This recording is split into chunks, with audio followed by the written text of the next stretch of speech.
ખેડબ્રહ્મામાં 11 મહિનાના બાળકને પરિવારે જ વેચ્યું. પુત્રને વેચનાર પિતા દલાલ સહિત 3 ઝડપાયા છે. રાજ્યના ખેડબ્રહ્મા તાલુકાના ખેડવા ગામના કાશ્મીર બધા ગમારે તેના 11 મહિનાના બાળકને વેચવા માટે ₹1.5 લાખમાં સોદો કર્યો હતો. જે અંતર્ગત તારીખ 26ના રોજ 11 મહિનાના સગીર પુત્રને લઈ તેનો પિતા ખેડબ્રહ્મા આવ્યો હતો.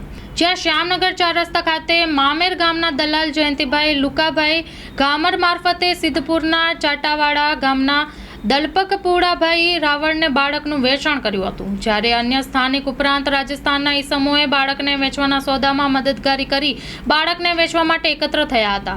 તે સમયે સ્થાનિક પોલીસે સગીર બાળક સાથે પિતા અને દલાલને ઝડપી લઈ લોકઅપમાં ધકેલી દીધા છે અને બાળ તસ્કરીનું રેકેટ ઝડપાયા પછી રાજસ્થાનના કેટલાક શખ્સોની સંડોવણી ખુલી હોવાથી તેમની અટકાયત માટે ચક્રો ગતિમાન કર્યા છે.